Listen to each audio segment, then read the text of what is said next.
everybody, and welcome to NFL Live. It's a holiday weekend. We have a great Friday show for you today. So Saquon Barkley, did you hear this? He thinks last year's Eagles team is top 5 all time. Our crew has some thoughts on that. Also, as you know, it's yearbook season, so our friend Bill Barnwell, he's dishing out some superlatives. Find out who received what this offseason. Plus, Derrick Henry. Hey, this man got paid this week. Sits down with King Henry to find out all about his role in the resurgence of the running back position. We have Mina Kimes with us. We have Kevin Clark with me here in studio. And Bill Barnwell, now he's been gone for a while because he and his wife just welcomed their first child. Graham, congratulations, Bill. You getting any sleep? I know everybody asks that with new parents. More sleep than I get during a typical NFL season. So okay. A little worse than your typical off season, but I'll take it so far. Okay, I guess that bar isn't very high then.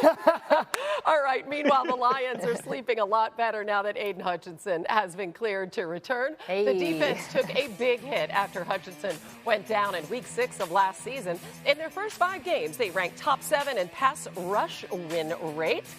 Say that 3 times fast. Sacks per game and opponents' yards per dropback. Then, without Hutch, they ranked in the bottom 6 in every single one of those categories. Here he is yesterday on whether he has some added motivation now returning from injury. I would say there's motivation not from it getting taken away, but me putting that on tape, and I had a lot of growth in those first 5 games to where I feel like you evolve as a player, and things were clicking at a high level, and I had a lot of thoughts at the time that were like, if I'm thinking about a golf swing, you have the good swing thoughts going on. Like, that's kind of pass rush, and I have these good pass rush thoughts, good things going on, and I feel like that's just going to carry over, and I'm going to continue to build on that. Now, I really love the analogy to swing thoughts in golf. What are your expectations for that defense with him back?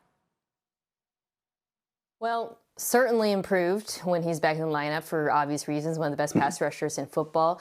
I thought that they would add another pass rusher to complement him, though, and I was a little bit surprised. I think that was the expectation a lot of folks had of Detroit. But I think that the way they approached their roster was to help the pass rush in other ways. So starting here, the Lions' defense was actually better versus the pass than versus the run last year in just about every metric: DVOA, success rate, EPA per play. So in the first round, they go out, they get a big run-stuffing defensive tackle, Tyleik Williams. I think the hope is they'll be in more 3rd and longs. And then they added to the pass defense the secondary. You add DJ Reed in free agency, Avonte Maddox, Terrion Arnold is a rookie last year. Hopefully he takes another step, and as Registraw gets healthy. So I think their thinking is, if our secondary plays better and our run defense is better, we can help the pass rush and Aiden Hutchinson without adding another pass rusher. First of all, Mina, I'm not going to talk about my golf swing because this only is an hour show, and I could talk about that for about 10 hours. So I'll just move on very quickly here. Aiden Hutchinson, at the time he got hurt after 4.5 games, had 45 pressures last year. It took TJ Watt 16 weeks to get 45 pressures. This is one of the most heartbreaking injuries we've seen in a long time. I would put it up there with Aaron Rodgers 2 years ago as one of the most devastating for a fan base because of what it means. It robbed us of one of the best NFC title games we've ever seen when you think about the Lions roster and the Eagles roster. But I think once he gets back and he's ready to rock, he is going to change this defense like he did last year. I love this Lions team. I think there are 2 rosters that are clearly above everybody else in the NFC. I would put the Rams a cut below. There's some projection there with some of their young guys, but the Lions are ready to win now in the same way that the Eagles are. So 24 guys on IR. If there's any health regression towards the mean, they're going to have a big year. Kevin had to bring up regression towards the mean, knowing I was coming up next. Kevin's absolutely correct. Aiden Hutchinson was playing at a Defensive Player of the Year level last year, and the Lions had to change the way they played once he and Marcus Davenport went out. They changed their blitz rate. Aaron Glenn, kind of a guy who usually went into the blitz, didn't have to early in the year. They were 14th in blitz rate before the injury. Afterwards, they were 1st in the NFL in blitz rate. They had to send extra guys because they didn't have the pieces up front. And some weeks that worked out great, but we saw in the loss to the Bills, and especially that season-ending loss to the Commanders, when the blitz wasn't getting home, it was a disaster. They allowed 40 or more points in both those games. And so with Hutchinson now back, with Kelvin Shepherd taking over, over for Aaron Glenn as defensive coordinator. Real questions about what they do on defense. Do they continue to lean into the blitz? Are they a top 5 blitz team? Or do you trust that front four, trust the additions made this offseason that Mina mentioned, and lean into rushing 4, dropping 7 into coverage, being more conservative, but maybe more consistent for the Lions on a week-to-week basis on defense? Yeah, and I think, Bill, that when you talk about the blitzing, how much they had to, and whether or not they can rush with 4, it really does tie back to the run defense quietly being an issue. And this was an issue, by the way, throughout the season, even before Aiden Hutchinson got injured. Because if they can get into more 3rd and longs with the help of that run defense, then it'll be easier for those 4 to rush the passer. You know, they still don't have that guy opposite Aiden Hutchinson, another opposite pass rusher who's really emerged. Josh Pascal's still in the lineup. You mentioned Davenport, who was last year, got injured.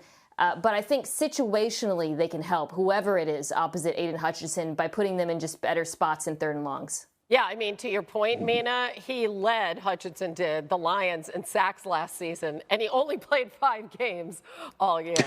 All right. Meanwhile, another premier defensive player, the Bengals' Trey Hendrickson, still does not have a new deal. He's accounted for 39% of the Bengals sacks over the last 3 seasons. That's the most in the NFL. The next 2 players on that list, Myles Garrett and Max Crosby, and as you know, both those guys have signed extensions. Their average salaries, $40 million and $35.5 million, respectively.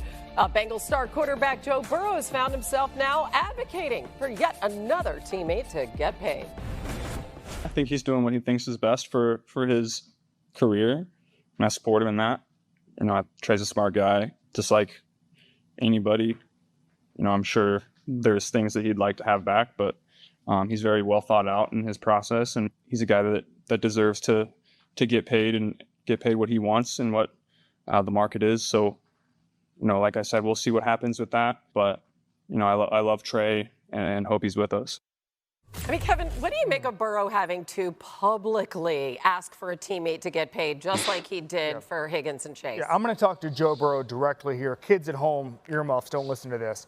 Bullying works, okay? Bullying is an effective tactic in this situation. The Bengals have been bullied into operating with some players like they haven't before. I think in a different era, they would not have signed T. Higgins to the deal that they did. Heck, they may not even sign Joe Burrow if he wasn't as special as he was. And so for me, I look at this team right now and I see Trey Hendrickson, top 5 since he got there in sacks, pressure rate, pressures. And I'm seeing a guy that any other team that's competing in the AFC would have locked up a couple of years ago. I look at the AFC and the contenders with those quarterbacks, Josh Allen, Lamar Jackson, Patrick Mahomes. Every other front office and ownership is more committed to winning. So Joe Burrow is using press conferences and publicity as a means to get what he wants. I love it. It's the only way they're going to change. Bullying works here.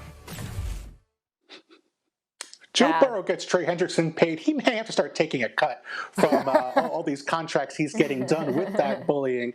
I do think that Hendrickson has to be signed if they want to compete for a Super Bowl. But as they sort of explore what this defense looks like potentially without him early in the season, the secondary is the thing I keep coming back to because that's been the most disappointing part of this defense since the Super Bowl run. That team with Jesse Bates, even someone like Eli Apple who came in, off the street and played corner for them in the Super Bowl, they were so good at matching routes, so good at avoiding the mental mistakes. Bates kind of cleaned up everything in the back. They have not had that with the young players they've had in the lineup. Dax Hill, their former first-rounder, moved from safety to corner. They liked him, but he tore an ACL after 5 games, never really replaced him. Cam Taylor-Britt, who they expected to be a really talented cornerback, has had good games, had some big plays, also been benched for stretches. Even last season was still being benched. They really need to get those young corners, those young safeties playing well because there's not really an alternative here. They kind of have to price in those guys because of how much they're paying Jamar Chase, how much they're paying T. Higgins, how much they're paying Joe Burrow, and hopefully for Bengals fans, how much they're paying Trey Hendrickson.